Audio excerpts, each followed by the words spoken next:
Les trois mots qui qualifient pour moi le mieux ce projet, c'est mixité urbaine, hauteur et végétalisation.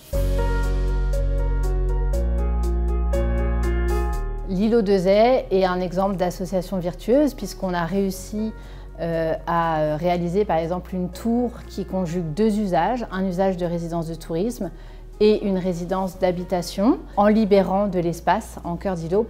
Tout le ténement était un grand jardin, une partie en pleine terre et une partie parking. C'est assez théâtral, hein, c'est vraiment un grand rectangle sur plusieurs dizaines de mètres de long. Donc on a créé un certain nombre de fosses pour planter des arbres. On l'a conçu plutôt comme un grand jardin contemplatif qui se voit de haut, qu'on traverse et qui va proposer tout au long de l'année, pendant les 4 saisons, des fleurs. Soit on perd la densité, soit on monte un peu plus haut, mais il n'y a pas 36 000 solutions. C'est vrai qu'on a un immeuble de 50 mètres.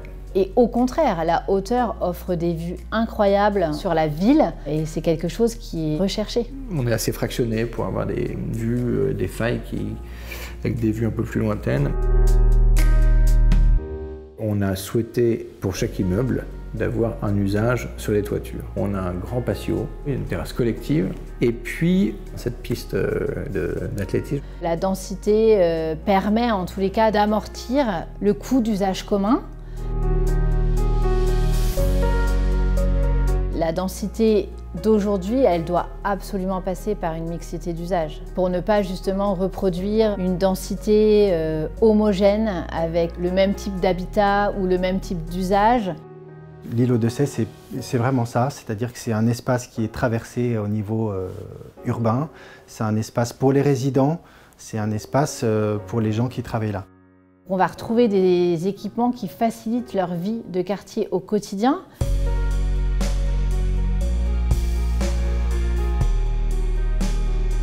La densité, à un moment donné, elle est contre-productive. Si on n'a plus de lien avec le vivant, si on est dans un lieu totalement artificialisé. Ça, c'est un vrai sujet. Quelle est la bonne densité? C'est vraiment un sujet. Et la densité végétale, en fait, ça a plein de vertus. C'est de l'ombrage, c'est une esthétique, c'est de la fraîcheur. C'est quelque chose, en tous les cas, dans les enquêtes de panels clients qui ont pu être faits chez Bouygues Immobilier, qui ressort dans le top 5 des priorités que les clients attendent. C'est aussi le support d'une autre vie qui est la vie animale, les insectes, les oiseaux. Mais au-delà de ça, je dirais que le sol aujourd'hui, c'est un peu comme l'eau ou l'air, il y a le droit du sol finalement, et on commence à le regarder un petit peu, mais c'est un élément du vivant qui est essentiel.